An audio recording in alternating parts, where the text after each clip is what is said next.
So the workshop today that I wanted to do, I wanted to mention a few things about evidence-based policy making and the way that it works in theory, how we think it works, and then the way that it works in practice, at least in the countries that I'm familiar with, but I think that Georgia is not going to be an exception.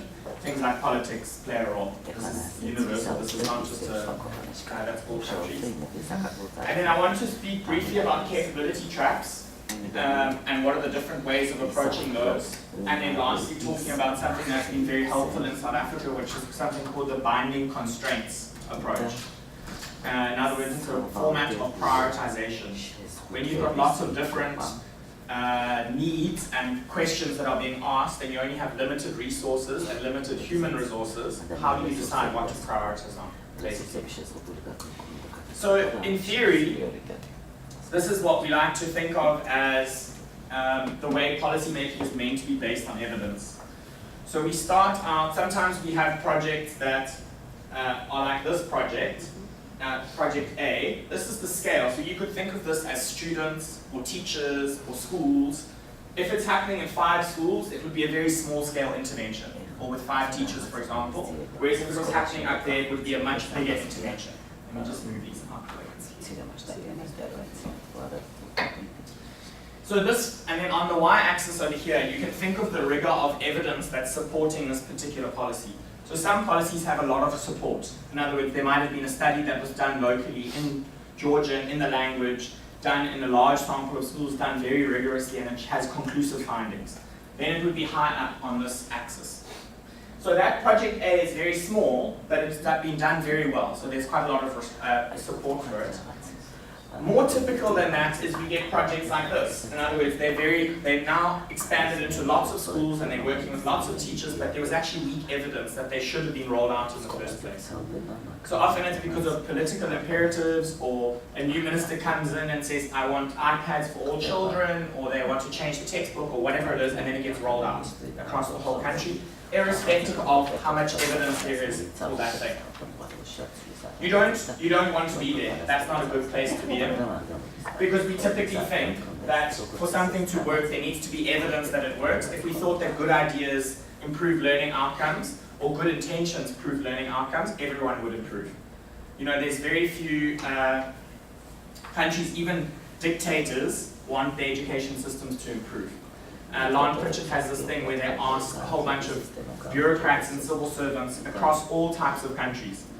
Democracies, despots, everyone was like, no, education is a good thing, we want to expand it. Do you know what I mean? So, but then we ask, well, why isn't it improving in all places? It's because it's not usually based on evidence. It's usually based on people's perceptions and what they think are good ideas. That zone up there is not possible. In other words, it's not possible to get to the highest levels of evidence if you're only working in 5 or 6 schools. So even if you had a brilliant study that was done in Tbilisi, and it showed really conclusively that something works, if it was only 5 schools, we would say, we wouldn't necessarily roll it out across the whole of Georgia, because the context in the capital city might be very different to the context in more outlying areas. So we can think of the ideal as being these numbers, 1, 2, 3, 4, 5, right? In other words, in the beginning, you can't have anything that's done on a small scale. It's a proof of concept. And then you say, okay, the proof of concept proved successful, let's take it to the next scale, which is number 2, and so on. But as you get into a higher and higher scale, you're doing that based on stronger and stronger evidence. Until eventually, when you're at level 4 or level 5, the minister might say there's widespread evidence that this particular program is important. They go speak to the Treasury and they say we want to roll this out across the entire country because it's been evaluated in a few districts. So you can think of this as kind of like the Goldilocks zone for policy making. In other words, the story of Goldilocks, for those that don't know, it's like not too hot, not too cold. Not too fast, not too slow. It's like just right. So that would be the ideal, is this green zone, that as we get into higher levels of scale, we're doing that based on better levels of evidence. There's another one here, which is independence. What constitutes evidence? Who gets to decide if this particular study that says something works or doesn't work is authoritative? Everyone now knows that evaluation is important. There's no one, in the same way that everyone thinks that education is a good thing, everyone nowadays says evaluation is important. Now, what they mean by that is often very different things. Sometimes people mean a randomized control trial. It's a very complicated and very expensive intervention, but very thorough. Other times it means an expert walking in, taking a look around, and then writing a report. Now, are both of those evaluation? No, they don't both kind of have equal weight. And that's what this independence angle is as well. So the government evaluating itself would be very difficult to do because there wouldn't be an independent aspect to it. So that's in theory, right? That doesn't actually, that's not how it actually works in real countries that have politics. That's what we would like it to be, and that's often what we teach our students, is the way that it should happen.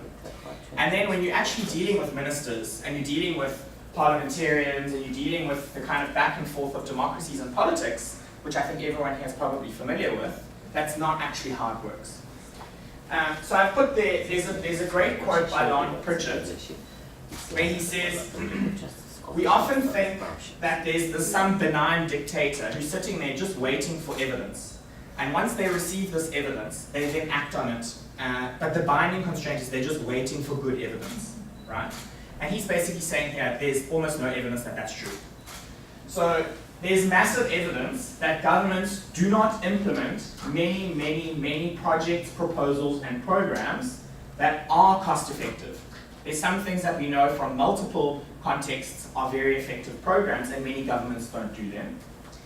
And we also know that governments spend budget on items that we know are not cost effective. So the model of what he calls a benign social welfare planner, in other words, it's a bureaucrat that wants to do good, who's just hampered by a lack of evidence, is totally whack nonsense, he says. So we have firstly something which is the primacy of politics. So I often say you cannot solve a political problem with a technical solution. If there are political roots to the problem, to think that you can come with a report and say this is what you should do with teacher development, thinking that the reason why they weren't going to do it is only because they didn't know what to do, as opposed to the way that the unions are involved with the government. So in South Africa we have a very powerful union who's in a formal ruling alliance with the government as a voting bloc. It's the largest single union in the country. Okay? So any reform that you might think up around tenure, around trying to steepen the age-wage gradient, trying to make teaching a more attractive profession by kind of cutting out the dead wood at the bottom, it's not possible to do that unless you have the buy-in of the union, which is politics. That's not got to do with writing up a brilliant proposal about how teacher salaries should be structured. You're living in la-la land if you're talking about teacher changes and not thinking about how the unions will interact with those policy proposals. And yet often we'll read reports and the word union does not feature in the report. If you do a Control F in a PDF and you don't see the word union and it's a teacher development thing, just delete it. It's not going to work, right? At least if Georgian unions are anywhere similar to South African unions, and I've heard that they are quite similar. So I'll give you another example of budget cycles. One of the provinces that we work in South Africa is the Eastern Cape, and it has about as many people as Georgia has, so it's like the size of Georgia basically. And it's a dysfunctional province. It's one of the most dysfunctional provinces that we have. And the way our budget cycles work is if you don't spend money as a province, you lose it for the next cycle. Okay? Same as here. So, and our budget cycles work on February. So February to February is the financial year. So the Eastern Cape government had R1 billion that they hadn't spent. So $1 million, $10 million, $100 million that they hadn't spent, right? And so what they did was they realized if we don't spend this, we're going to lose it the next year. So what they did is they realized that the Treasury already had a preferential agreement with a particular supplier to give laptops. So the National Treasury had gone to a particular supplier and said, if government buys laptops from you, what is the price that you will give us? But we want a good rate and a standard rate that no matter who buys it, they get that rate, which is good procurement practices, right? As opposed to every single government department negotiating on it. The Treasury, which is very competent in South Africa, did it once and for all. That wasn't where the problem came in. So now, because there is this pre-existing arrangement, what ended up happening was the Minister for Education in this province could literally go online and buy R1 billion worth of laptops for every single teacher in this province. And the only reason why they did that was because of the budget cycle and the fact that they were about to lose the R1 billion in the following election. So what we think of is actually like a policy proposal. We want laptops for all teachers, technology, fourth industrial revolution, whatever you want to talk about, was actually driven by the fact that they didn't want to lose R1 billion in their next budget cycle. That would be an example of the primacy of politics. The next one is election cycles. A new party comes in, a new president, there's a new minister, there's a new policy. Everyone likes policies that are linked to their name. So there's a good example, I don't have the picture here, of the same laptop policy that was implemented in India, except on the front cover of every single laptop was the minister's face. Distributed to every single child in the entire state. And there's a picture of her smiling. You haven't done that yet.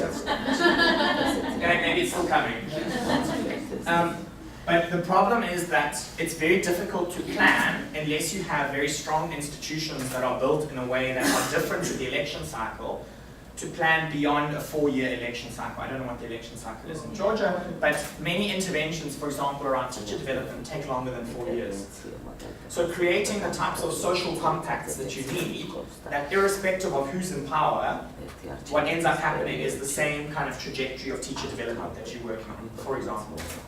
Thinking that you can come up with some radical proposal that because you're the minister you can implement it, unless you think you can implement it within 4 years fully and evaluate it to show that it works and get broad-based public support, it's not going to stay.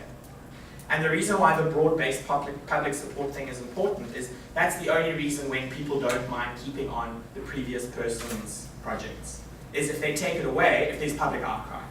Right? So I'll give you an example. If you're the Minister of Social Development and you roll out food parcels to everyone every month for say $20 food parcel, and this happens for 10 years, it's no longer a policy you can take away. Because if you take it away, you will get massive outcry. At least this is most developing countries. As soon as you start giving a grant, it's very difficult to take that grant away. If you gave a rural teacher allowance, for example, even for 4 years, and then you said, now we're going to take that away, you'll have big problems. So I think that taking into account things like the election cycles is really important, and building those social compacts with the teachers' union, with examinations bodies, for example, and any kind of institution that spans something longer than the election cycle is really important. Secondly, the role of culture, values, and tradition. We often think that, let's say this was a report. It's very strange to have an A5 report, but let's assume it was an A5 report. And you went and you said to the Minister of Education in Georgia, here is a report that was done evaluating the for-profit private schools. You put it on their desk, and that minister reads it. Then you go to Sweden and do the same thing. And then you go to China and do the same thing. And then you go to the US and do the same thing with the exact same report. It's the same evidence. Every single one of those ministers will view that in a very different way. And we often don't think of ministers, what we call their priors. In other words, what they believe before they open the first page. They already have views on the thing that you're presenting them. And unless you actively encounter those views and engage with them, it's very unlikely that the kind of policy will land, no matter how good your proposal is. And that's why I've used the example there of the same report in the US or Denmark, because they have very different views on things like competition or equality. They're going to have very different outcomes. And the traditional literature doesn't really think about that. It thinks that the strength of the evidence is actually what sways people, as opposed to their priors. Another one is the role of social networks. So I know South African policymaking relatively well, and I can promise you that a quick glance through the minister's WhatsApp contacts. You have WhatsApp in Georgia? WhatsApp list will give you a better indication of the kinds of policies that are about to happen than reading through the minutes of Parliament, for example. Often the minutes of Parliament are just a lag. In other words, what's in the minister's WhatsApp is coming to Parliament. They just don't know about it yet. So the minister can go on a foreign trip to London, or in this case to New Zealand. She goes and visits 2 or 3 schools and sees this phenomenal environment, right? Which is, in this case, was nuns in New Zealand teaching outcomes-based education. In other words, this is not curriculum-based. Everyone brings their knowledge to the table. The teacher and the students co-create the knowledge together, all this wonderful stuff. In these 2 or 3 schools with very high-capacity nuns in New Zealand. She comes back. At the time, the delegation went, the whole curriculum in South Africa changes to be like that curriculum. And it was a 10-year failure. It was called outcomes-based education, curriculum 2005. Everyone knows that it's a failure now. And we might think, oh, that's such an extreme example, like would that ever happen here? When you have ministers that are appointed that don't understand the difference, for example, between doing a survey of 10 schools and doing a nationally representative survey like PISA, TALIS for teachers, when you can't distinguish between those 2 types of evidence, which I would hazard a guess that's most ministers can't interpret things like a standard error to understand how uncertain we are around a particular estimate, you're going to have problems where the types of people that you have that are talking to the minister are as important as what they're talking about. And I think this is where aid agencies and NGOs, there's a reason why they spend as much on public relations and PR and bringing the minister out and flying her to this event or that event or taking lots of photographs as we see in here to make sure that things are actually solidified and people like coming to the Radisson to have talks about, whatever it is, policy or politics or whatever we are talking about right now. And those are the ways that we slowly can influence policy, hopefully in a positive direction. But as much as you can influence it in a positive direction like that, you could also influence it in a negative direction like that. And then lastly, I think this is the one I was just been talking about now, the role of unpredictable school factors, unpredictable factors like the minister taking a trip overseas or an unexpected change in the minister. So I want to talk to you about 4 different things with capability, what we call capability traps. And these are when there's a conspiring or factors that favor any of these things. In other words, mimicry, the perception that things are being done over actual innovation. The second one is emphasizing inputs instead of outcomes. So looking at how many textbooks were delivered as opposed to did literacy outcomes improve. Compliance over experimentation. And lastly, over ambitious plans. So the first one is something that's called isomorphic mimicry. Have any of you heard of isomorphic mimicry before? So this is a term in various different disciplines use it, but in this case it's about nature, where the scarlet king snake, which is non-venomous, has evolved to look identical to the eastern coral snake, which is venomous, because it's a protective feature. Birds have evolved not to take snakes that look like that, because those snakes bite them and then they die, because they're venomous, right? So in other words, there's an evolutionary advantage to looking like that, as opposed to looking like some brown house snake that's not venomous, for example. Okay? But that snake, the scarlet king snake, doesn't actually have the venom. It doesn't actually have the goods, the stuff. Right? Now, in education, on the right over here is one of your neighboring countries, Turkey. Turkey wants to join the EU, right? To join the EU, you have to have certain policies around disability, and places are disability friendly. This is a train station in Turkey.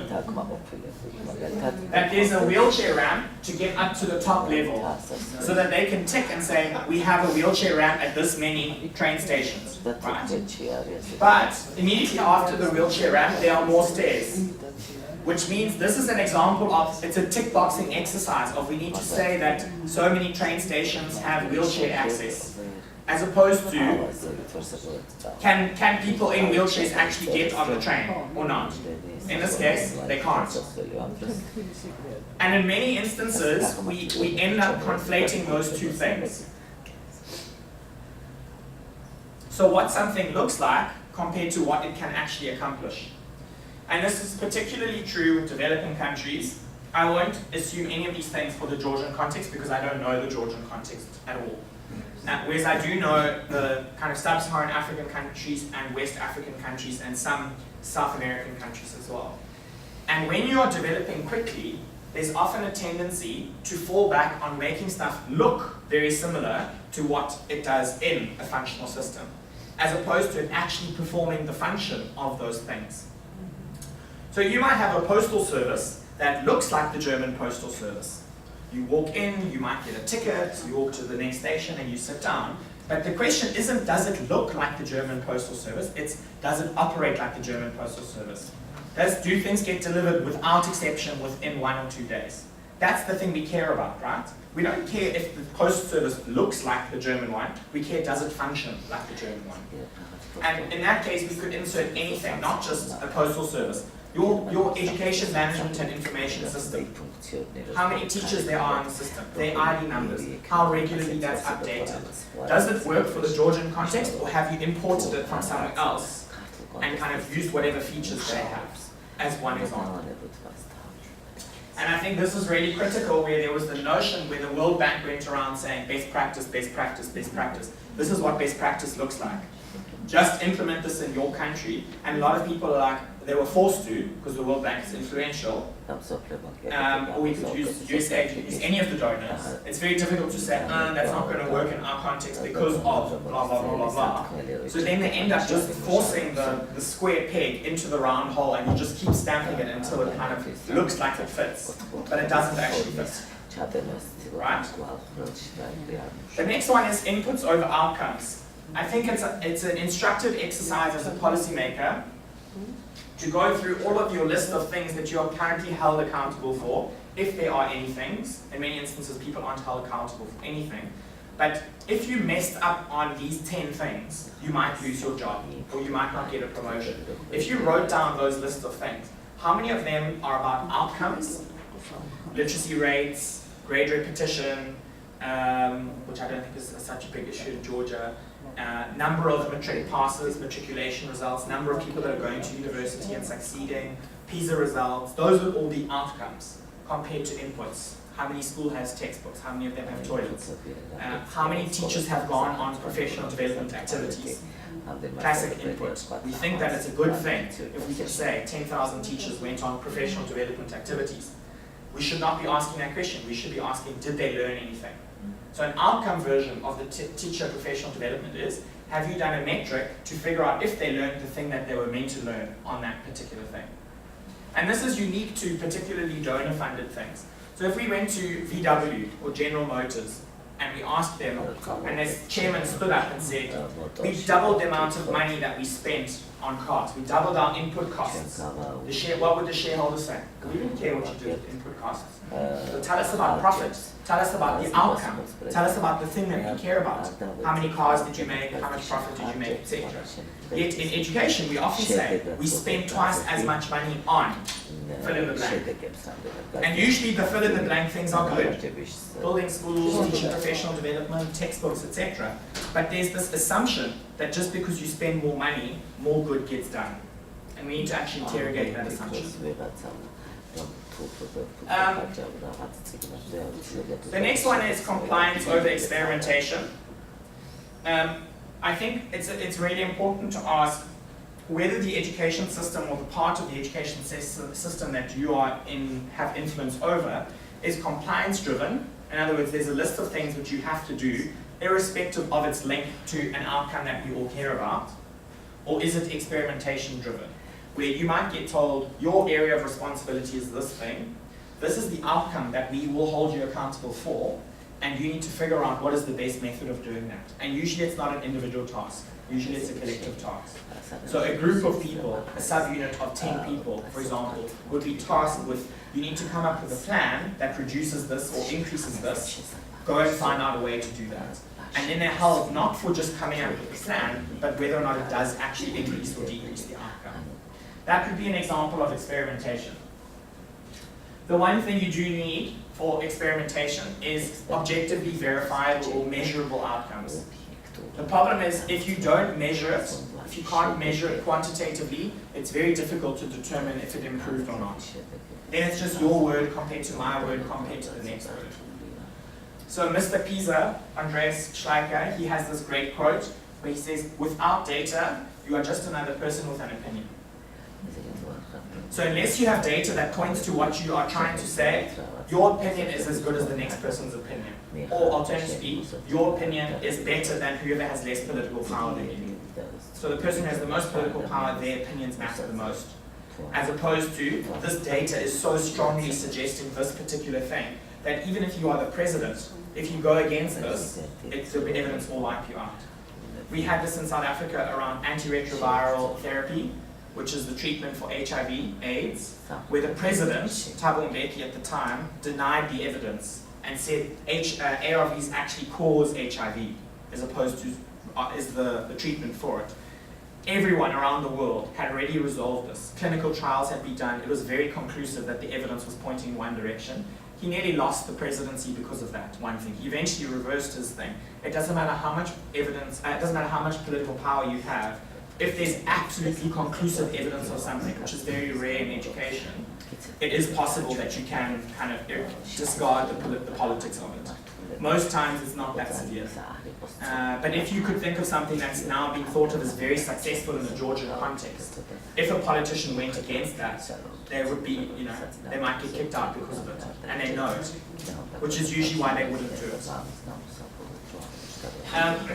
The next one you need to ask is the things that you are hoping to influence policy, do people understand it? Often people put down a 500-page report and they say, but we gave you the report. Again, the World Bank has a version, they call it the 1-5-50 rule, of every single report, and this is not a bad suggestion for the Georgian Parliament. There has to be a 1-page version, a 5-page version, and a 50-page version, for everything without exceptions. So there's not a single World Bank report that doesn't have a 1-page version. Because you probably will find that no matter how interested the minister is, if she's got 40 reports on her desk, she's not going to read anything more than 1 page per report. So if you slap down something that's 50 pages, or we really summarize the executive summary, it's only 10 pages, the minister will read the first page and then move along. And whatever was in the first page, whatever the graph was that she or he could understand, that's what ends up getting across. Trustworthiness, do they believe the results? This is one of the reasons why it's really important to get heavyweights, political heavyweights or civil society heavyweights onto task teams. Because when they say certain things, it's very difficult to discard them and say, oh no, they don't know what they're talking about. And then lastly, fiscal and political realities. So I've just mentioned the teacher union example. If you're not mentioning the teacher unions and whether they're going to buy in or not. But the other one is the budget. You know what I mean? You can't say, okay, let's decrease class sizes in Georgia by half. And everyone, people from Treasury will look at you like you're crazy. Do you know what I mean? That's where does the money come from? What do you want us to do? Double taxes? Like it's not possible. And a lot of times the people that are proposing these things have no idea about fiscal realities. People in education departments, people in education faculties are often writing proposals and not costing them. If I was the minister and someone gave me an uncosted proposal, I'd say, don't bring one of these to me again. Cost these things as best as you can. Even if you don't know what the costs are, bound it. Say, we think it would cost a minimum of this and a maximum of this, and this is how much this particular intervention would cost. Another one is overambitious plans. This is unique. I've never seen a country that has got this right. To date, I've never seen a country that's got this right. Where they don't say, these are our 35 priorities. If you have 35, they're not priorities. And yet, this is why you need people in politics that can say, yes, immunization is really important. And textbooks are really important. And teacher development is really important. But I'm going to prioritize them and put it this way. And yes, we are not going to give a textbook to every single child. Or we are not going to immunize children. Or we are not going to do very good things because we have to do this other thing. And those are actually bad examples. I think we should all be immunizing and giving textbooks to children. But there are a lot of good things that we could all think of, where you need a minister to not say, oh, that's a good idea, let's set up a task team, let's get one person, a little bit of budget for that, come back and report back. And then we've got 40 little baby projects that are happening. So this example in Sudan, South Sudan is basically a non-country. It's a new country. It doesn't have a civil service. It doesn't really have a bureaucracy. And yet the health sector has 4 program areas with 33 individual numeric targets that they need to measure. That's just one department. Now you look at the Department of Social Development, Education, Transport, Culture. You multiply all of this, and you think, we're not even sure. I think at one stage in South Sudan, there was something like 4 kilometers of paved road in the whole country. When you are at that level of development, you should not be having 33 indicators for health. It should literally be like child mortality rates and mother and child infant mortality rates. You need probably 3 or 4 indicators. And you say to your Minister of Health, we're in triage mode. You know, stop the patient bleeding. Not, let's do brain surgery. Let's figure out how to do really complicated brain surgery when there's 100,000 people waiting outside the hospital bleeding out. Figuring out where you are as a country, which I actually think is the slide after this one, is really important.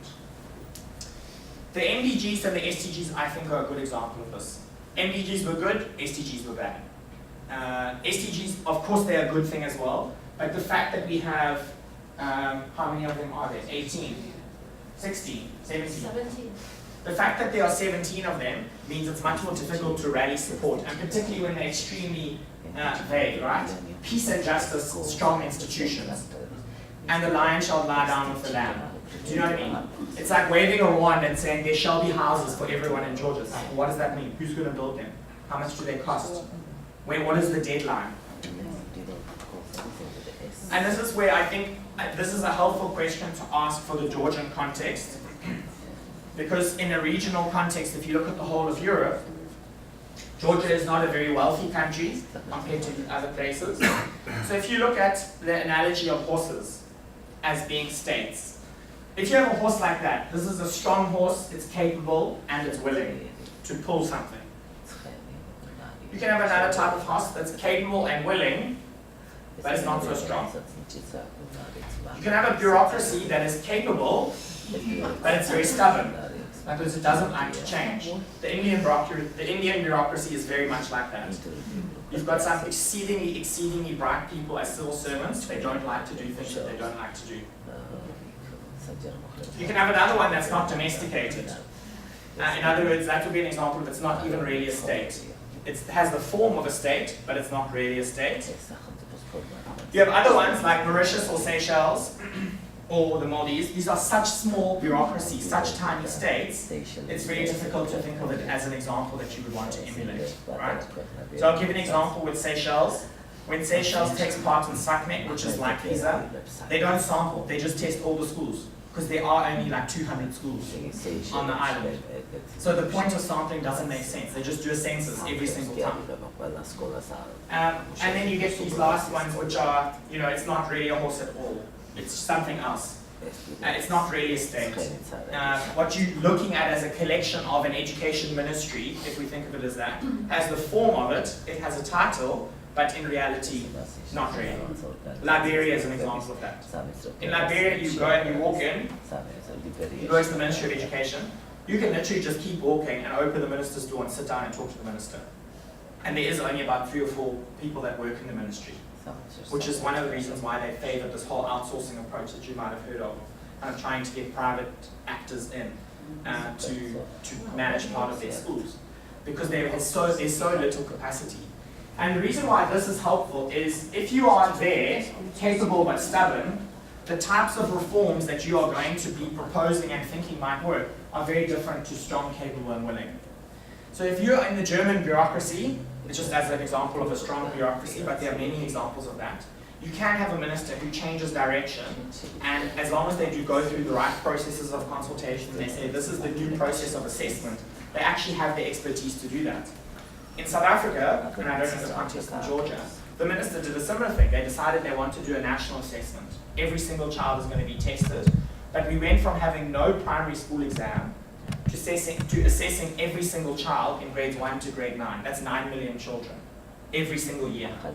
From 0 to that. And we have no psychometricians in the country that can do assessment properly. Right? Psychometricians are very difficult to find. We were speaking about this earlier. Finding people that actually know what they're doing on a large scale is very, very rare. And education testing is not, it's not just like, let's just write a test. So it ended up being this huge expense that got scrapped after a while because the union said this is dodgy testing and we don't like it, because they thought it was going to be an accountability mechanism, and it got scrapped. So that would be an example of thinking we're at the top, when in reality we're probably the zebra one. it's not a fully domesticated kind of environment where you can actually point to things and say, let's all move in this direction, which you can't really do in this case with the zebra. So I've put here a few different examples, and maybe this group is small enough that we can actually just comment rather than for the last part of the section. So there are two different tasks before I talk about the binding constraints. But again, because I don't know the Georgian context, it would be really interesting for the people in the room to say, I think in this particular context, what an example of isomorphic mimicry would be is this particular thing. And the reason why these things are helpful to talk about and to say, it's not to name and shame. The aim is to find an example of something where someone does have in-depth knowledge of it, and they say, this thing is meant to work like this. In practice, we have, I'll give you another South African example, we put out surveys to teachers to get their opinions. The surveys went out, the teachers filled them in, they got sent back. The budget item for marking it hadn't been approved for about 3 or 4 years. The papers just sat in a room. So we sent them out, they got collected, they got sent back, but they never got captured and analyzed, ever. They just got put into the room. So those have been broken down into different segments so that it didn't work. The other example, this is a Soviet Russia example, is the factory for building left shoes and right shoes was separate. In other words, it wasn't the same factory, and the one factory was more productive than the others and ended up creating 1 million more left shoes than right shoes that they didn't know what to do with. So this would be an example of, we're not measuring outcomes. How many pairs of shoes do we have? Because that's the useful thing. We're just saying, just do your little bit without any understanding of the bigger sector. So can any of you guys think of examples of policies or practices that are meant to do a certain thing for thinking, but in reality they don't actually work like that? Hopefully we have more comments and questions than in the previous session. I think the most common example for that would be decentralization reform in Georgia. We started within the World Bank project, and even though the intentions were really benign, well, the state, we didn't empower the schools to run and to govern their own entities. So that might be. We also experimented with the decentralization approach. And the only thing that's worse than having a centralized state that's kind of making not so great decisions is a decentralized one where people also don't have the capacity to do it, except now you can't track what's happening because it's so decentralized. And that was again a challenge in South Africa. Yeah. Yeah, sort of along the same lines. I work also in Morocco, and they have a decentralization policy, but they give a discretionary budget to each, to the school administrators to do maybe emergency maintenance or things like that. But none of the principals actually accessed it because they were afraid that they would then be jailed for corruption or something. So since they hadn't empowered them sort of how to use it, or there wasn't that culture of actually taking that budget and being sort of responsible for it, they just didn't touch it. So there it sits, the schools need it, and it's not working the way it is. Yeah. In our case as well, because schools might have some resources, financial resources, but they are extremely scared to spend that because the only tool to evaluate the school is to send their financial audit, and that's how they punish schools that are so that's the schools that tend to be, the majority of schools tend to be very tolerant to do anything that is not within the standard procedures. And that's just one component of the problem that I mentioned. They didn't know how to manage the resources that they had, and they just didn't know how to run anything. And it was still up to the school principal. And has anyone thought of a solution to that in Morocco? Because with a lot of these, it's sometimes easy to identify the problem. And usually there's a reason behind why. I think often people look at a problem and they think it's what I call a random shitty outcome, as opposed to this is an equilibrium. In other words, there's a reason why that particular outcome has stayed like it is as a bad outcome. So in this particular instance, I'm guessing that there's some strong financial accounting where if you do get found for fraud, you can get jailed. You know, if you spend money in improper ways, that's a good thing, right? We want some kind of legislation that puts corrupt officials, that allows you to prosecute them. But the unintended consequence of making that so watertight and making the hurdle of proof and the burden of proof on you as the principal to show that you did it properly has now meant that everyone who wants to do that won't do it anymore. So with all of these, it will be interesting to think of what are the potential solutions to how you would do that. Or looking at other countries and seeing how other countries do it. That's one of the things the compact in Morocco is looking at, deciding to change. Did they come up with any? Well, we're in the design stage now. Any good examples, let me know. Yeah, if you have any, and then let Georgia know if any do come up. One of the examples of mimicry would be thinking that if OECD countries do something, then we should do it as well. And then if they present themselves as evidence-based policy making systems, then Georgia should present themselves also. And that's why you just implement the OECD studies in Georgia and you never use it for any policy decisions. So you run the studies, I don't know how many studies, every 2-3 years, and then they just sit on the shelf. Yeah. And then why is that implemented? So that you can look modern, and then you can, so that you can talk to the donors, etc., etc. Why is it still there? Because if you get rid of it, then it means you may lose the credibility within the country and without the country, on the external scale as well. And then obviously it doesn't have the impact because it doesn't provide the evidence that you need for your policy making, because you don't use the evidence of mathematics and the factors that you study in the PISA study for understanding why your students why your teachers have no understanding of the subject, or why it doesn't work. Why, for example, publishers can never produce quality textbooks, etc., which are the real problems.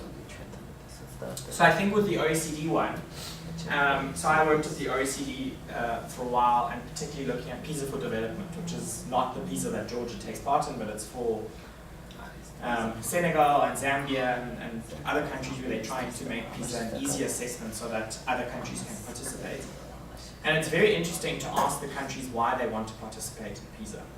They don't say, so that we can benchmark, blah, blah. Cambodia's reason, we want to show we're open for business. That's the reason why we participate in PISA. Georgia's reason might be, we want to show that we're part of Europe and the Western world and kind of are moving in that direction. Yeah, it might not be any other reason. Maybe we can find some reason why we are in this place. And then this last PISA, we realized that the differences between the city schools and schools in villages, ethnical schools, so it make give more not so successful results. That's why we have low level. I think that the information from any kind of international assessment can be really powerful, and like a PISA shock. So in Germany they had this PISA shock. You might, without a study like a TIMSS or a PISA, it's very difficult to think that you would have as much information on how much worse your rural schools perform compared to your urban schools. Or certain ethnic minorities, how do they do relative to others? And some interest groups can use that information to lobby government. Maybe they do or maybe they don't. So this is like, does that information actually filter down? The other way we would think about something like PISA or any of these studies is you have demand and supply of information. So if you have a donor that comes in and says, we want to sponsor PISA in your country, and it's entirely sponsored, it's possible that there is zero demand for the information that PISA provides. In other words, it's an entirely supply-driven thing. If the OECD or USAID or DFID or any of the funders come in and says, here's a country that we're working in, we think, for whatever reason, it's helpful for this country to take part in this. And that might just be, we want them to reach the Sustainable Development Goals. Whether or not they want to reach it or not is immaterial. We have committed ourselves to helping our partner countries or former colonial countries or whatever their reason is for picking the countries that they work in. We've committed ourselves to doing that, which is why we will force you to measure these outcomes, because we want to know if you've reached PISA level 2 or not in Zambia or Senegal or Cambodia. The risk with doing that, where a country puts up none of its own money, is that's usually a good indication there's no demand for using that information. In which case, if it's just for you to measure the number of kids that are reaching level 2, and that's your only rationale in fund, they would never say that code. They would say the country will use it to better its education system. The country will use it to lobby Parliament, and Parliament will use the results to determine the difference between the two. And hopefully that's true, but it would be very rare if you had a minister that just said, we can put no money towards this thing. Sorry, we're too cash strapped. If you're spending billions of, in our case, billions of rands on education, the cost of taking part in these assessments is minimal. It's exceedingly small as a percentage of your overall budget. Now, granted, your overall budget isn't discretionary. You don't have control over all the money that goes to teachers' salaries. But the potential information that these studies can provide, if there is demand to use it, is very powerful. And I think that countries that do it well do actually use the information. And usually they don't have the capacity within their own country to conduct a survey. But the point is fully taken that an example of mimicry could be, let's take part in international assessment because it's the done thing. Developing countries, if you're not taking part in an IEA or an OECD study, like who even are you? You know what I mean? Like you're not really a country, you're one of those, the bear.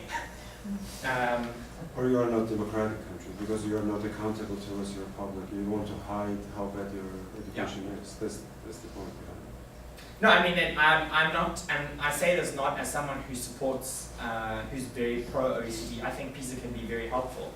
But there are lots of things that aren't talked about in relation to PISA and OECD. So the only people that get to vote on PISA are OECD members. So you've got more non-OECD members than you have OECD members that take part in PISA. But the people that get to decide the items that go into that test, the people that get to vote on it, are only OECD members. This is like country club of rich countries.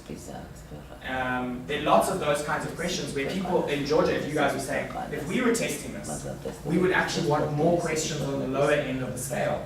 Because most of our students are actually not reaching the level 7, level 10, whatever it is. We actually care about getting a more fine-grained measure around level 2, like a little bit above, a little bit below.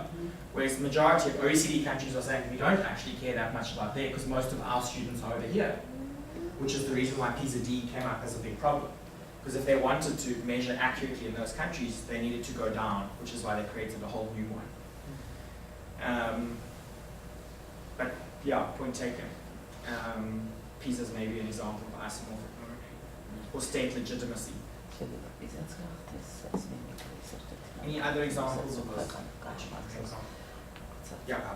It's not exactly mimicry, but it's kind of close to it. For example, the funding system that we have in Georgia for the high schools, which is voucher-based, at least it was, and started in 2005, 2004. So the idea behind that was that the funding was attached to the student. So it doesn't matter if the student would go to the public school or the private school, would take that money with him or her. And because you mentioned the election cycle, and because for the last 9 years we had 9 new ministers of education, and every single minister was adding or subtracting something to this system, now we have the situation with the funding that public schools, private schools are getting some fixed amount per student, the public schools are getting different amounts, no one knows based on what.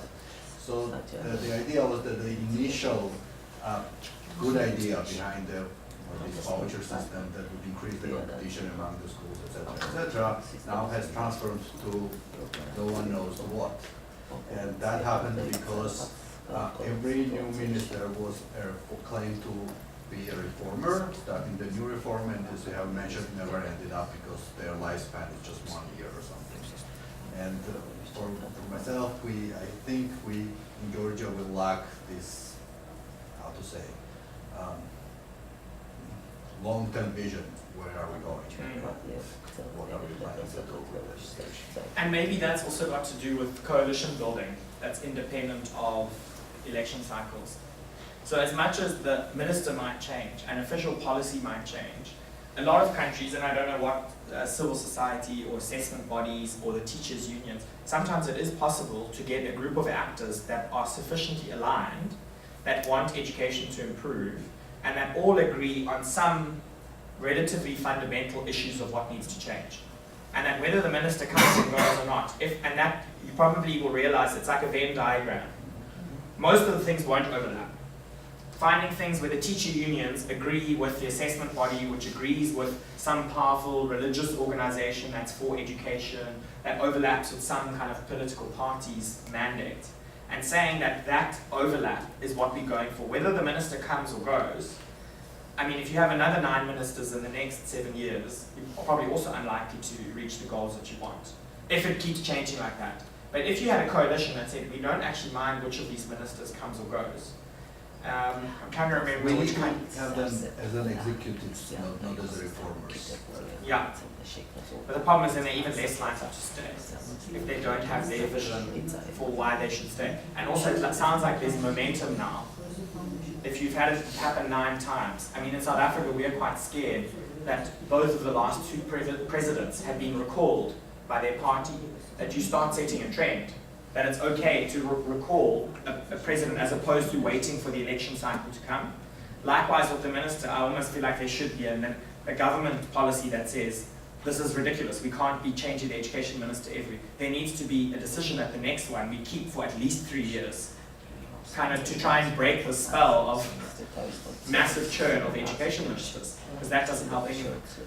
But there's an example of a teacher union, I'm trying to remember which country this is. The teacher union wanted to try and make salary negotiations immune from election cycles. And they ended up lobbying for creating a separate constitutional body that was independent of the government. And it didn't overlap with the election cycle to negotiate on the wage agreements. And the reason was to try and make them immune from this kind of political system that's churning like this. So that would be an example, like granted it's for teacher salaries, but their interests were sufficiently aligned and affected by these churning, that they ended up lobbying for that for a very long period of time and then getting it. And now their salaries are untouchable. Unless you want to take them on outside of an election year, which means you don't have to support. So there are lots of those types of like very strategic political things that I think it makes sense to think about. There are other Georgian peculiarities that I think are, at least in international context, are very strange. The one is how small some of the schools are. So having a school that has less than kind of 50 or 100 students, even if you only have 10 of these schools, is very strange. That there isn't just an executive decision that just says no. Either those people need to move to boarding schools, or they just don't get schooling. But it doesn't make sense to have a school that has 5 children in it. And I think that, I'm not. The other one, the reason why that's not usually an issue is the type of people that affects aren't politically powerful. If it's only affecting 100 children in a mountainous area, unless you've got a whole bunch of people that really care about that for other reasons, it's a relatively easy policy to implement. And the second and third ones that I think are very interesting, one is how low teachers are paid in Georgia, and the fact that it's possible that a principal can get paid less than a teacher. I've never heard of a country where that's possible, even if it's only happening in 5 schools. It's very strange. And I mean, listening to the Deputy Minister talk about the principals that are principals of 1,500 or 2,000 enrolled schools, children that are enrolled in those schools, and they don't want to be a principal because it's not worth the pay that they're currently getting. Most countries, there's some kind of proportional pay. That's just an equation. It's literally just an equation that says the more children you get, the more your salary goes up to a certain point. It's not like if you've got a school of 10,000, you can be a millionaire. But there is some kind of a relationship that incentivizes people, the best principals, to be the principal of the largest school because they are overseeing the largest number of students. You'd rather have your worst principals overseeing the 5 children in that school and your best principal being in charge of the one that has 2,000 kids. For example, that would be an example of, instead of creating a voucher system, which I think in this context it can be questionable, that's an example of competition as well. You're creating a market of your principals where you're incentivizing them to teach in bigger schools. The only problem is those schools are in urban areas, so you're incentivizing all your best principals to leave rural areas. I suspect they already have left. In other words, they're already in urban areas anyway.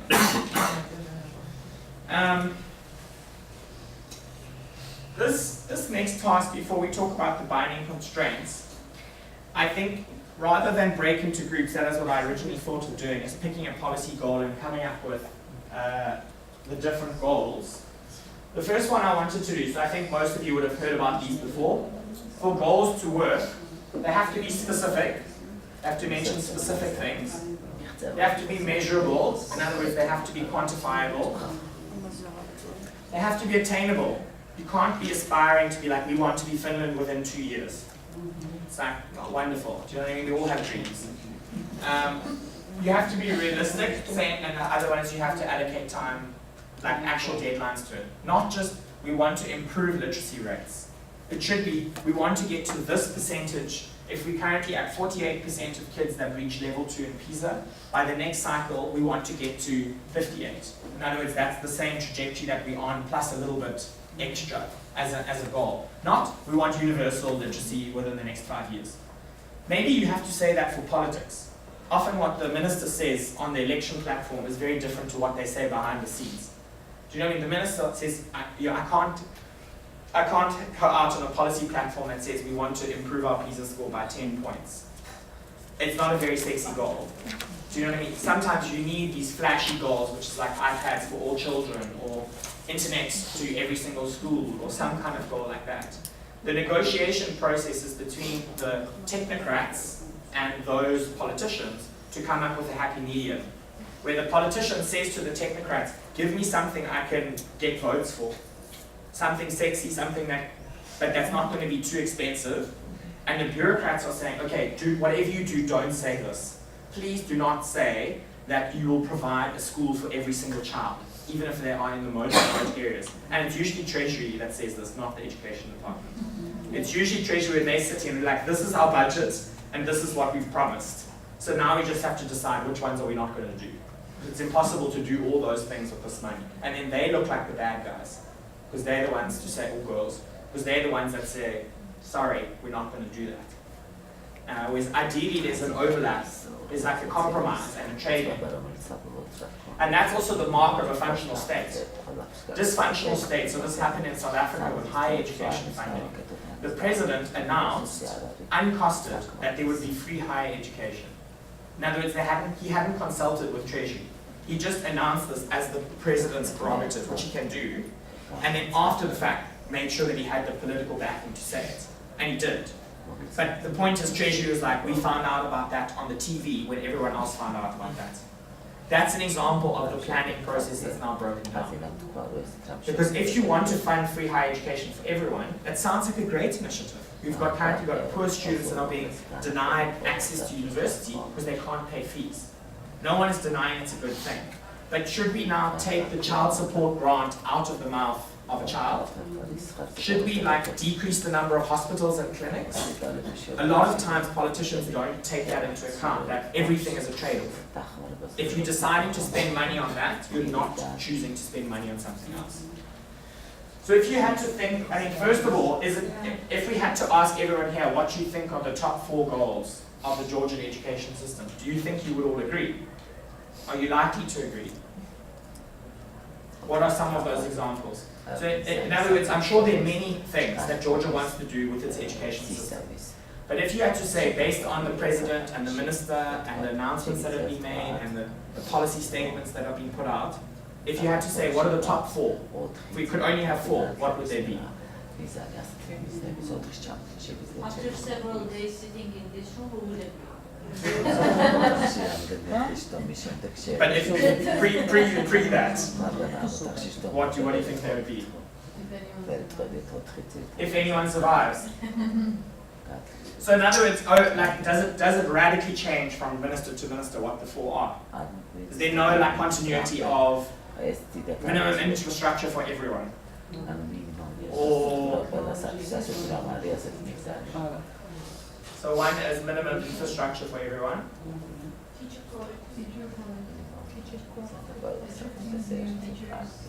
Teacher qualifications, I think the remuneration. Teacher salaries. Literacy, the example you covered was also very important for us. Literacy rate. Literacy, okay. Because I'm going to show you the four, and then you're going to say which one. When you come up with new ones, you're going to have to replace those. Technology.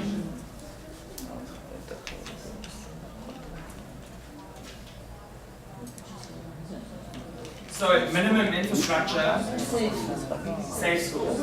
Which one should that one replace? Technology, literacy, salaries, or infrastructure?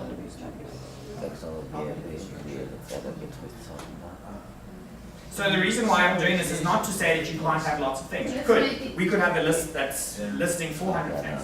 But when you are the Minister of Education or Treasury and you're ordering them, which you should do, in other words, ordering them in terms of priority, what's number 5 and 6 and 7 and 8 really matters. If you're starting with the money and we run out. You know, the money for the safe schools thing didn't happen because we spent it on teacher salaries. Or we spent it on infrastructure. So this process of coming up with what these 4 things are likely to be, and I think that a country like Georgia, like a country like South Africa, you don't have the capacity to do lots of things, or the money. Well, you can do lots of things badly, but I don't think that you have the capacity to do lots of things well. You can do a small number of things, 4 or 5, maybe it's not 4, maybe it's 6. But even something like teacher salaries, that's really difficult to do. For those of you that have been involved with teacher salaries. We have an election coming up, and one of the researchers in our unit was involved with all of the projections of how much it actually costs when you increase teacher salaries. It's not like saying, oh, how much does a 5% increase cost? It's down to things like the demographics of the teacher workforce. What are their ages? What are their retirement dates? Because the salary is different for every single age. How are they likely to age and retire with incoming people? So now you have to get demographers to help you to do the costing of the teacher salaries for their age distribution. Then you have to have views on economic growth and on inflation, because those are also likely to affect the teacher salary negotiations. And you also have to figure out what's possible for the union. That's already like your top 10 negotiators in the country to try and figure that one out. And now we still have the safe schools, the literacy, the technology, etc. that's going down. And I think that the reason why this often becomes a problem is if we're not willing to prioritize at something that's I'm going to call the binding constraints, we end up with a thing which is classic to most countries, which is the do everything approach. In other words, you don't have people that are willing to stand up and say, no, we're not doing that. We're not doing safe schools. Safe schools are really important, but we're not doing it. Or we're not doing technology, or we're not doing something that's good. You know, it's not like we're saying we want the crime to increase. No, no one's saying that. It's just we have to be clear that we're not going to do certain things. And this has proved very helpful in South Africa. So the binding constraints approach is based on the idea that not all constraints that you face in the country are equally constraining. In other words, some things are worse than others. In other words, that it makes sense to prioritize. And that the best use of our time is figuring out which of those constraints are the most serious constraints in, for example, the Georgian context. So you could think of the Georgian education system like this barrel. In other words, how much water this barrel holds is how good your education system is. You could think of it as outcomes. So enrollment, resources, technology, any of the things that you think would improve outcomes in broadly defined, citizenship, literacy, maths, whatever you think your education system is for. If we improved any of those planks, we made them fatter, it would hold more water, right? So it doesn't matter what the government wants to do. If it sounds good, it makes sense because it's going to improve the overall education system. So the volume in this barrel depends on the sum of the width of all of these bars, right? But what happens if the barrel actually looks like this? So instead of it being like this is the binding constraint. And what's the text that's on the planks is not so important. In other words, if we increased the size of this barrel, this plank, we made it longer, would this barrel hold more water? No. It wouldn't. Why? This is the binding constraint. The only way to hold more water is for that shortest plank, which is the binding constraint, to improve. And you might say the binding constraint in the Georgian education system is teacher salaries. We will never get better people into the teacher workforce if we don't pay them more, as an example. Let's, for argument's sake, say that was true. I have no idea if it's true, but let's just say it was true. Making safer schools, rolling out technology, all of those kinds of things, if teacher salaries is the binding constraint, will not help your outcomes, because you still have the same caliber of teacher, for example. It may be that actually teacher salaries is not the binding constraint, maybe it's actually school safety. We have some areas in the Western Cape where I'm from, where gang violence is such a big problem. My advice in those schools is you cannot do schooling under these conditions. I would shut the school down until you can guarantee that people will not be shot when they come to school, for example. So in that case, that particular community, school safety is the binding constraint. So the question for the audience is saying, if you had to think about the Georgian education system, and you would have to motivate why your particular constraint that you identify is the binding constraint, not just a constraint, right? You have to say it's the most important thing that we should be focusing on, which is where I was trying to get at with those four. Trying to get, is there any broad consensus in the audience of what those things are? And I am going to ask you what that is. I think that that is a much better depiction of a schooling system than this one. There's a reason why when you spend money on some policies, things don't improve. And the reason is, if you have a binding constraint, solving other things, it won't help because you didn't solve the binding constraint first. Some insight from South Africa is, usually you can define, and I don't know what the accountability relations are like in Georgia, usually you can define problems in terms of one of those two categories. Either something is a capacity constraint, people don't have the ability to do the things that are in their job descriptions, or an accountability constraint. They don't have the incentives to do the things that are on their job descriptions. Sometimes it's both of those things. But, and this is not just teachers and principals, for example. This might also be someone like a bureaucrat. If you were tasked with the person to make all schools safe, for example, you might not have the accountability to do that. Whether you meet it or you don't, you're not going to get fired. You're a civil servant, it's not possible to lose your job, for example. Or it might be you actually don't know how to do that. You have no idea, you don't have the capacity to make schools safe or to roll out infrastructure or whatever your particular task is. And Richard Elmore, he's an education expert from Harvard, he argues that we need to start with capacity, not with accountability. So you can't hold people accountable for things that they can't do. If you put a gun to my head and say, fly around this room, or I'm going to shoot you, I'll say, I can't fly. It doesn't matter how accountable you're holding me for something, if I can't do it, I can't do it. And I think sometimes with teachers, you could say to a teacher, you have to teach this more complicated maths. And they might say, I don't know how to do it myself. If you discipline me for not teaching fractions or advanced PISA maths or whatever, and I don't know how to do it myself, what people end up doing is they subvert the accountability system. They get around it, they lie, they put in false forms, they do all sorts of things, because when you try and clamp down on people and they feel threatened, they often respond, or they respond with violence. Did I knock it out? Well, anyway, the last slide, whether or not it does come up, is fine. It's basically arguing or asking. Where's the space bar? The space bar. Or the pad. Never did that. Did it happen like this last time? I thought it was because I stood on it. It's not super important if it doesn't come back on.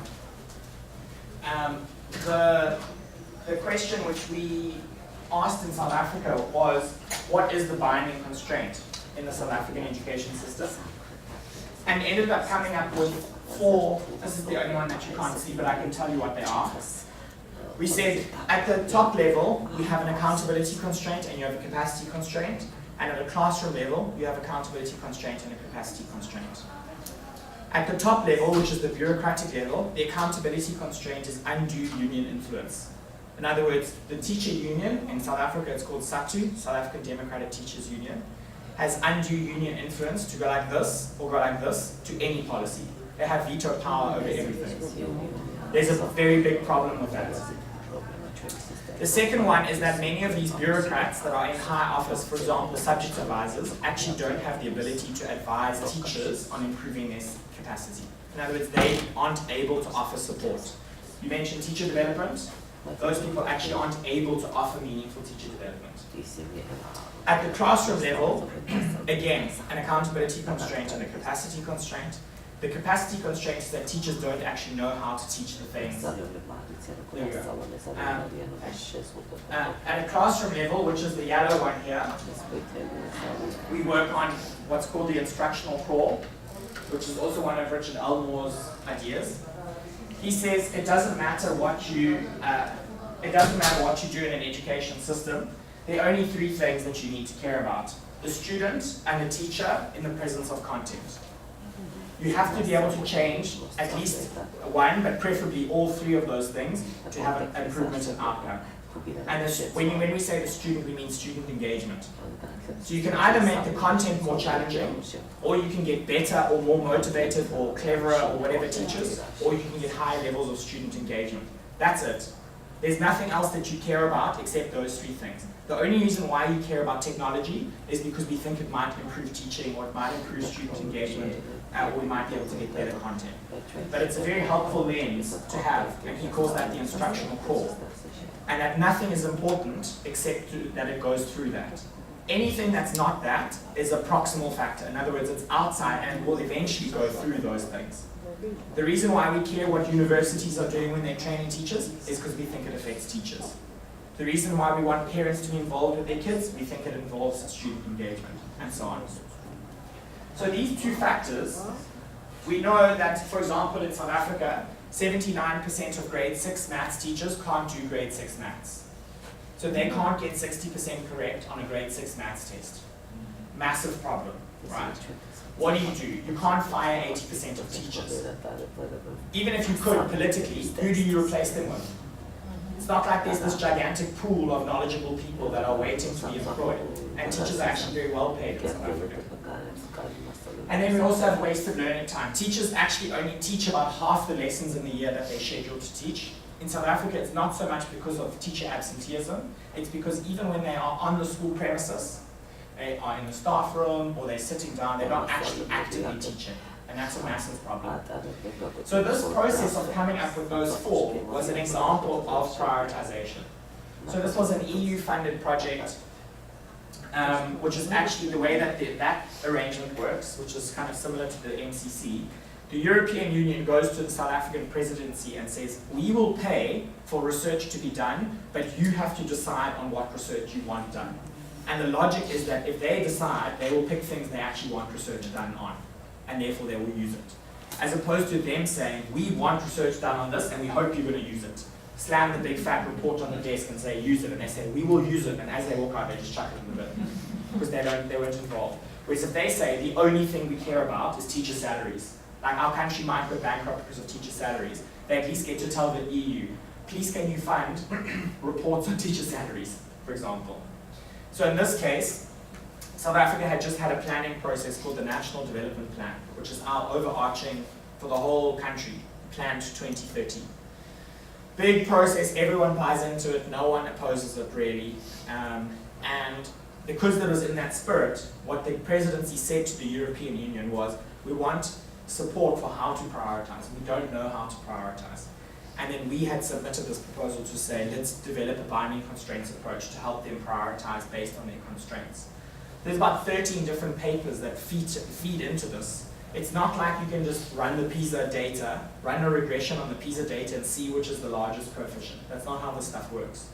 You need very knowledgeable people of the system to understand the teacher unions in relation to textbooks, in relation to assessment, in relation to treasury. Not all of these things are quantifiable. And when we say that what we identified as the binding constraint was the fact that most children do not learn to read for meaning by the end of grade 3. In South Africa, we do the earlier pearls in grade 4, Pearl's literacy, and 78% of South African grade 4s could not reach the lowest benchmark, the very lowest benchmark. In other words, they can't read. So our whole report was saying that is the binding constraint. If you don't fix that, it doesn't matter what else you do in the education system, like the kids can't read, you're screwed. Like this is the only thing that you have to focus all of your resources around. When you're wondering about teacher professional development, do foundation phase, grade R to grade 3 teachers. When you're wondering about class sizes and where to intervene, start there. Don't start higher up in the system. And we made that case through various different papers and then presented it like this. And the closest parallel is probably like a legal argument. If you're a lawyer and you're presenting a case, it's not like you can just run through numbers and say, look, the numbers say I'm right. It's actually creating an argument that you have to try and convince the majority of people that your argument is correct. And I think that is the challenge as well in Georgia, is for these types of forums to go through this and say, what is the binding constraint in the Georgian education system? Because that's what you must focus on. Not just like the plans, we just need to focus on problems. Any problem we can think of, that's what we focus on. I think what you should do, and it is the last slide, that was an example of the plan, is asking what, in your views, if you now not had to pick 4, you don't have to pick 4 anymore. If you just pick 1, and you're like, this is the binding constraint. If we had $50 million or $500 million, this is the nut we would try and crack for the next 10 years. And it's a very good exercise to cut away things that are interesting and important, but not the most important thing. Because if you have limited resources and limited time, which you do have, prioritizing and being quite harsh about how you prioritize and honest about prioritizing, I think is very effective governance and responsible, as opposed to trying to do everything and you end up doing everything badly. You agree? Teacher salary plus qualification. Teacher salaries plus qualifications is one. Does anyone have student literacy rates? And some of these aren't mutually exclusive, right? So sometimes even if we latched onto the literacy rate as being the binding constraint, when we say, okay, now what do we do about it? If we agree that what do we do about it, and that is actually what happened in South Africa. So this is the reason why I'm spending all my time training teachers now. Or actually developing a program to teach teachers how to teach reading, is for that exact logic. We identified that, but realizing that teachers don't actually know how to teach reading. They've never been taught the practical skills of which texts to use, in which ways, what are you developing, how do you develop vocabulary, what is vocabulary, what is fluency, what is comprehension, all those types of things. Is why we're now doing that. So literacy is one, teachers is another one. Can anyone think of one that would potentially rival those two? Spending might be one. Might be a much higher level thing. You can't increase teacher salaries with your current percentage of GDP that you spend on education, right? Where would you get the money from? You wouldn't be able to take away from textbooks to pay teachers more.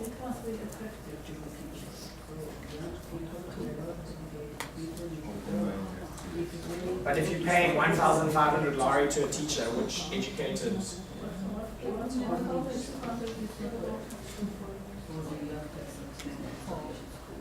and how much, what are the current? What to do with the teachers who are teaching now and have no qualification? Early retirement. Some level, if the teacher can jump this level, he needs to receive good salary. After this, maybe he will get a qualification teacher and to us because of the amount of children, it depends on what kind of teacher they have. Mandatory retirement might help. Because there is no retirement age. And this is usually skewed older teaching population. Wow. So even if you're 70, you can still be a teacher. Yes, yes, Yes, you can. Wow. Proportion of the full-time and part-time teachers as well. There's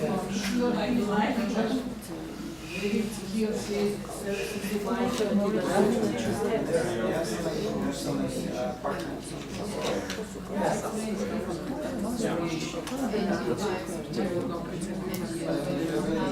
Having multiple jobs and working part-time. And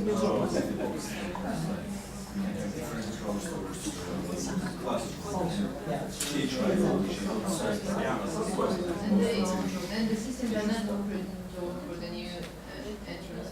Because all of these ones would be like, once you've made the decision, once you've said, okay, we think it's teachers. In other words, you can't get around teachers.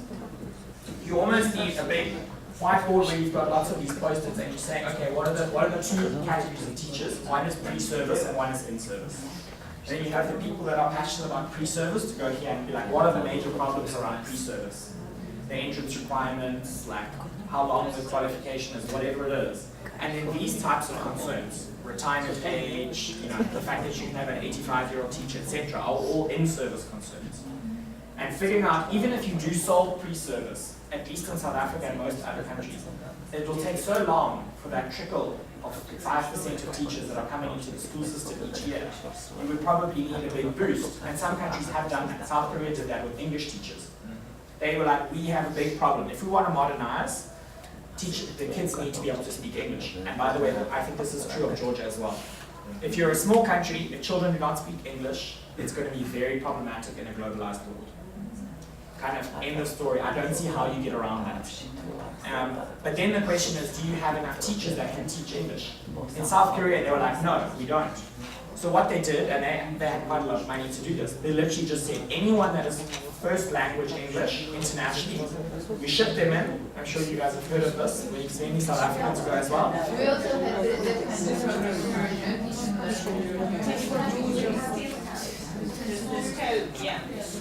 So those are the kinds of things where ideally we would evaluate them, and we would know if you had, let's say you had 100 of these Teach for Georgia teachers that were coming in, you have many more than 100 schools. Okay?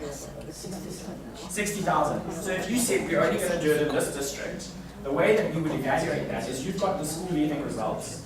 You would say, let's randomly allocate these 10,000 or 100,000 or however many of these Teach for Georgia people came. And let's actually see if the literacy, if the English results in the schools that get them, if they improve or not. You can't just give them to the urban schools and then the results improve, because maybe it was urban schools that improved. Whereas if you randomly allocate who gets these additional teachers and you see that only in those schools the English results improve, it's very clear that allocating a Teach for Georgia literacy teacher or whatever improves the outcomes. And then at least you can say, when we pay this much for a Teach for Georgia teacher, we get this much improvement in English. Whereas I suspect that it wasn't evaluated like that, in which case you don't know if it worked. You don't know if it's kind of up or down. And we have, most of our policies in South Africa are the same. It's, some people think it works, some people didn't think it worked. It seems, I'm pretty sure it's not meant to be like that, but it seems so from what you are presenting is that once you identify a binding constraint and you deal with it with some policy solution, then it's going to be sufficient to change the outcomes of the system, which I would not agree, because there might be necessary constraints that we have to deal with, but it could be insufficient. So even if you change teachers, it doesn't mean that kids who are not coming to the schools would come to the school. So unless you take the whole system approach that you deal with all three cores, with the content, teachers, motivation, or with the motivation and capability both. Even if you raise the capability of people in the schools, that doesn't mean that they're going to continue working in the schools. They may be going to the other professions because they don't have the motivation to work in schools. So the binding constraints approach isn't that particular plank that's over there. It's not that you stick with that for 10 years. Like in their document, they basically say that what you intervene on is both a function of which is the shortest plank and which are the next shortest planks. So if you've got a system where all the planks are like up here, you have one that's down here, then yes, every time you improve that, it will go up. Whereas if you solve that one, basic school functionality, and then you got to the next one, which is information for accountability or teacher knowledge or enrollment, as the example you gave. The point is, and maybe it's not one, by the way, it doesn't have to only be one, the binding constraint. You might say, let's pick the 3 shortest planks. But I do think that it's the wrong approach to take a systems approach and say we need to improve everything at the same time. Not at the same time, but first on your first slide, you showed that you have the political constraints. So unless you take into account those political constraints, you will not be even able to solve any the technical constraints. Yeah. So you might find that if that one was teachers in Georgia, teacher salaries or teacher knowledge or retirement or whatever. Let's say hypothetically everyone in the group and the whole of Georgia agreed to that, and then you went to the minister. Or the minister went to the president and said, this is what the recommendation said, and the president says, that's not possible, we're not touching teachers. Come back to me with another one. Then you just solve the second binding constraint. It may not work. In other words, it may be that the teachers are such a binding constraint that if you improve, I suspect that it's not entirely that, and it's definitely not entirely that, it's probably a combination of the two. In other words, it's probably slanted or something. But the point is, if you improve some of those constraints, this one is a very strict example. It's actually more for conceptual to try and understand the prioritization. If you improved enrollment or increased textbooks or had a better assessment system, it probably would help. It's very good, but if you have a good teacher, technology makes sense if you have a good teacher. I think the point here is, though, how do you get the good teachers within politics and within your budget? Everything is even infrastructure. Maybe infrastructure is excellent, but if you have a good teacher, the teacher is going to be in the motivation. So, it's not easy, but it's really hard to increase salary and to supply teachers